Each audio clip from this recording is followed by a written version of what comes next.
What appears as a clear surrender to the interests and pressure of construction businesses, the government has yet again amended the public procurement regulation the third time in the past 2.5 months. The new regulation has paved way for further extension of the projects that have stranded upon breaching deadlines due to carelessness of the contractors. Good morning, I am Prarambha Dahal. Let's begin with the main stories. Government amends the Public Procurement Act for the third time in 2.5 months, surrendering to contractors' interests. The move likely to sustain irregularities in development projects. Anti-graft body files corruption case against Vice Chancellor of BP Koirala Institute of Health Sciences, Ramkumar Ronia. Parts of India-administered Kashmir placed under lockdown as tensions intensify in the disputed region. Local politicians reportedly arrested following a massive deployment of troops by India. And Manchester City win the English Premier League curtain raiser Community Shield. CEO of Liverpool 5-4 on penalties following a 1-0 draw in regulation play. The government has amended the public procurement regulation for as many as 3 times in the past 2.5 months, merely on the influence of construction businesses. The recently amended regulation has paved way for further extension of the projects that have stranded upon breaching deadlines due to carelessness of the contractors. In addition to that, the government has provided an additional 500 billion rupees to the contractors themselves in the pretext of completing the old and stranded projects. The construction businesses even thanked the government by organizing a press meet for amending the regulation in their favor. Nepal निर्माण व्यवसाय महासंघले उठाएका मागहरूमध्ये केही प्रमुख मागहरू सम्बोधन भएकोमा महासंघ नेपाल सरकार सम्माननीय प्रधानमन्त्रीज्यू मन्त्री परिषद मुख्य सचिवज्यूलाई हार्दिक धन्यवाद ज्ञापन गर्न चाहन्छु. The very elation of the construction businesses elucidates to what extent the government relented to the interests of the contractors. The 8th Amendment of the Public Procurement Act had totally prohibited the deadline extension of projects stranded out of sheer negligence and irregularities of the contractors. The construction businesses then pushed the government to amend the relevant laws, citing as many as 2,500 projects were rendered fruitless and incomplete. As the government gave in to the businesses' demands, the amendment provision has now bestowed leeway for the contractors to extend the stranded projects by 1 year. This will eventually allow the construction businesses to accumulate an additional 500 billion rupees in the pretext of completing the projects. The businesses, however, appear more worried about receiving the money rather than accomplishing the projects within the extended deadline.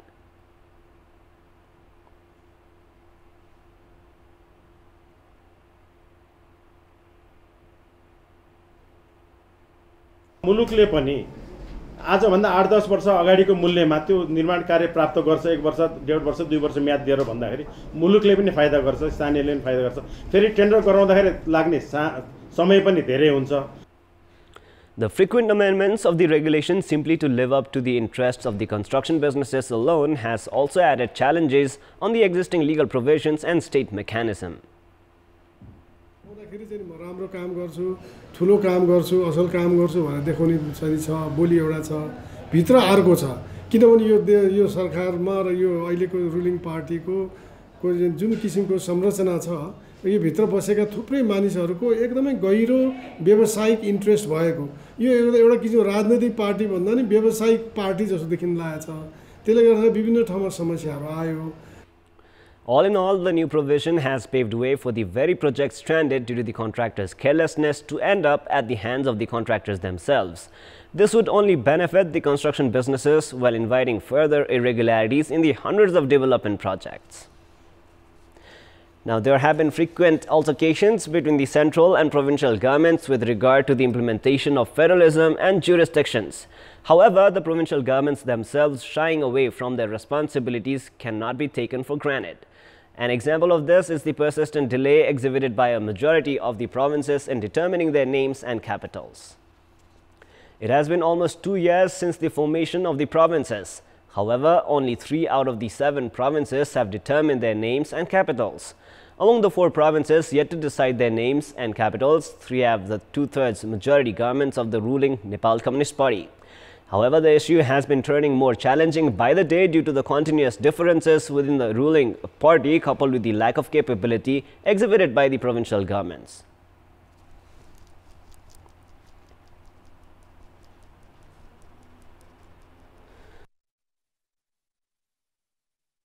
संविधान लेख्दाखेरि 1 वर्षको समय अवधिभित्रमा प्रदेशले प्रदेशको नामाङ्कन र प्रदेशको राजधानी टुङ्ग्याउनु पर्छ भनेको भए यो विषय चाहिँ तुरुन्तै टुङ्गिन्थ्यो जस्तो लाग्छ। तर यो विषय चाहिँ अझै पनि लम्बिन्छ जस्तो लागेको छ। तर यसको अप्ठ्यारो छ हेर्नुहोस्, प्रदेशको राजधानी नतोक्दाले मलाई चाहिँ नाममा बरु नतोक्दा त्यति समस्या नपर्ला, हेर्नुहोस् विकास निर्माणमा त्यति समस्या नपर्ला, तर राजधानीको केन्द्रको कारणले अलिक समस्या चाहिँ देखाएको छ। The right and responsibility of determining provincial names and capitals lie on the provincial governments themselves.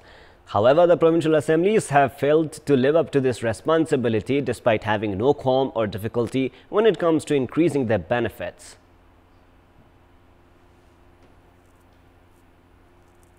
सरकार त सामान्य बहुमतको हुन्छ, तर नाम र राजधानीको लागि संवैधानिक व्यवस्था नै कमसेकम 2/3 बहुमतले थाई राजधानी र नाम प्रदेशको पास गर्नुपर्छ, पारित हुनुपर्छ भन्ने मान्यता। त्यसकारणले हामीले चाहिँ अब त्यसको लागि प्रयास गर्ने हो। The provincial governments have been pushing further the task of determining the provincial names and capitals due to lack of willpower and the prevalence of political interests. This is likely to exhibit a negative message to the public.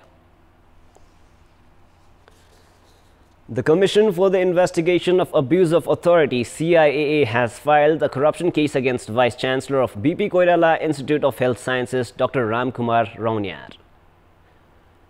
The anti-graft body registered the case at the special court, citing that it possesses proof of Vice Chancellor Rauniar taking bribes on different dates amounting to 12.8 million rupees. Professor Rauniar has been accused of corruption during allocation of money to different contractors for hostel and pharmacy expenses. The corruption watchdog had nabbed Rauniar with 800,000 rupees in bribe money on the 10th of July.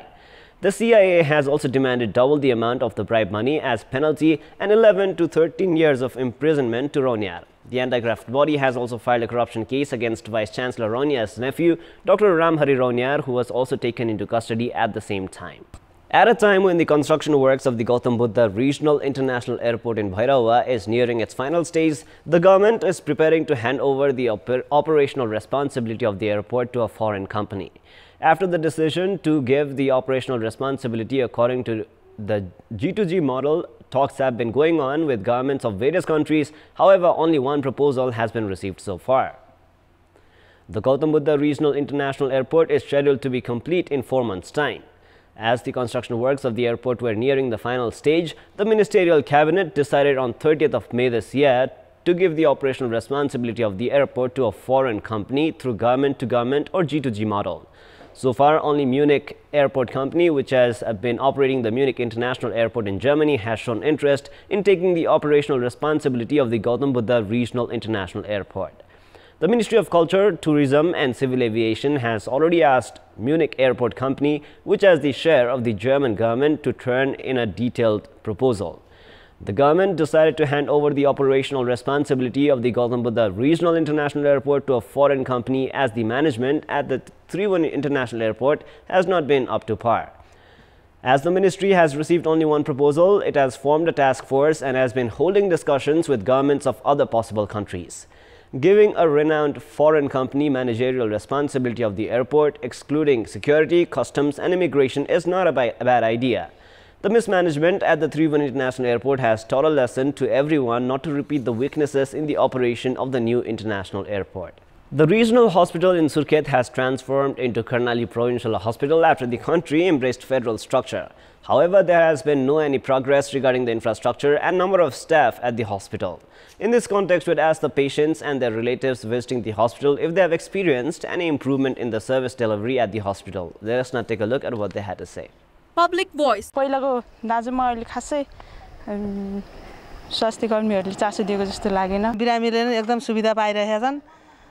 अब त्यस्तो राम्रो छ पहिला भन्दा। हामी अब यहाँबाट लगेर बिरामी ल्याएर आयो भने तत्कालीन यहाँको डाक्टरहरू नर्सहरू अझै पनि उपलब्ध भइसकेको छैन। प्रदेश हस्पिटल भइसकेपछि चाहिँ अझै धेरै राम्रो सुविधाहरू भइरहेको छ। धेरै भिड हुन्छ, त्यो भएको कारणले समयमा उपचार हुन सकेको छैन, टाढाबाट आएका हुन्छन्। सिस्टमहरु अहिले यहाँ राम्रो भइरहेछ, अब बिरामीहरुलाई पनि सुविधा भइरहेछ। बाहिर जानुपर्ने ठुलो हस्पिटलमा चाहिँ या बजारको उमा जानुपर्ने ब्लड टेस्टको लागि तपाईको चेकअपको लागि त्यो चाहिँ अलि भइरहेको छैन यहाँ।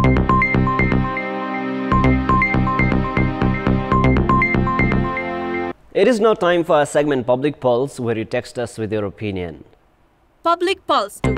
The question is, what is your take on the failure to determine the names and capitals of provinces? Your options are A. Fear of dispute, B. Political interests, and C. Lack of willpower. The voting is on. You can type NEWS, select your option A, B or C, and then send it to 34001 to share your opinion with us. With this, let us move on to the sports news. Sports news. Manchester City have won the English Premier League curtain raiser, the Community Shield. Manchester City secured a 5-4 win in the penalties after the regulation 90 minutes had ended in a 1-1 draw. Raheem Sterling put Manchester City ahead in the 12th minute of the match. However, Joel Matip converted a Virgil van Dijk assist in the 77th minute to equalize for Liverpool.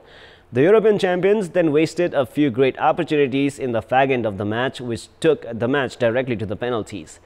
Jorginho Wijnaldum missed his penalty for Liverpool, while Gabriel Jesus converted his spot kick to secure the Community Shield for Manchester City. With the win, Manchester City have become the first English club to win 4 domestic trophies in a single calendar year, with the English Premier League, FA Cup, League Cup and now the Community Shield. The win a week before the resumption of the Premier League will certainly boost the morale of the defending champions Manchester City, who play against West Ham United in their season opener. Liverpool will play against Norwich in their first match of the season. India has won the second T20 match against West Indies by 22 runs under the Duckworth-Lewis method. With the win, India has also secured an unassailable 2-0 lead in the 3-match T20 series.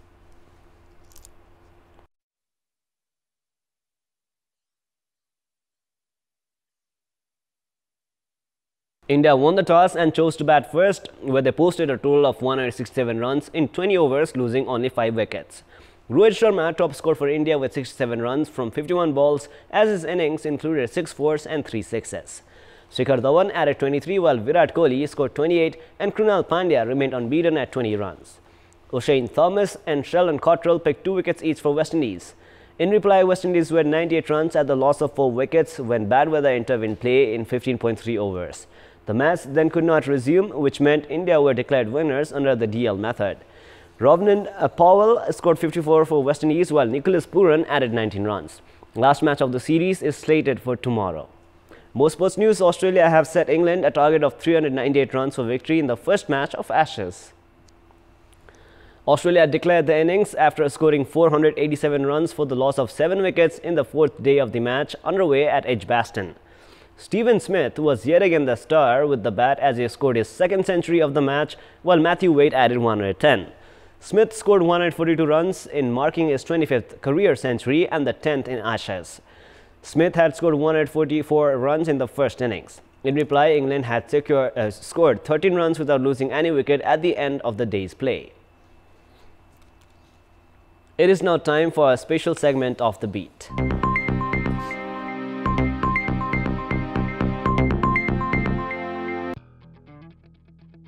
The densely forested areas of Amlekganj, which was once used by Rana regime to dump people who raised their voice against the tyrannical rule, later developed as Hetoda city. The area once faced high risk of aulo or malaria, from which the city derived its name Amlekganj. The noted geologist Tony Hagen, who had first landed in Nepal in October 1948, had floated the idea of developing the then forested land as a city. Hagen's imagination has now been translated into reality as the area has been developed as Green Hetoda City. The felled trees from the area were brought to Kathmandu as the US government helped in construction of ropeway. The US government also helped in the establishment of Hetoda Industrial Region in 1963. With the government launching a campaign for the eradication of malaria from the region, it helped in the urban settlement in Hetoda as Hetoda municipality came into place in 1970. Hetoda presently is among the most facilitated urban cities in the country with rising population density.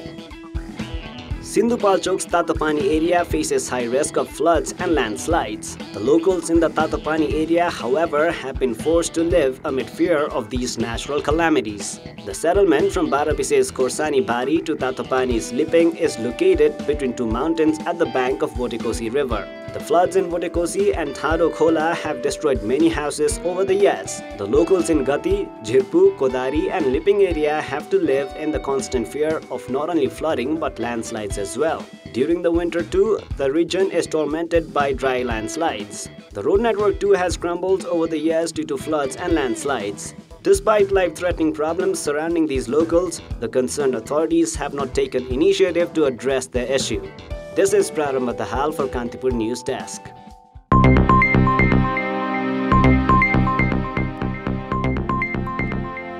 And now before we wrap up, here's a look at the top stories one more time. Government amends the Public Procurement Act for the third time in 2.5 months, surrendering to contractors' interests. The move likely to sustain irregularities in development projects. Anti-graft body files corruption case against Vice-Chancellor of B.B. Koirala Institute of Health Sciences Ramkumar Rauniat.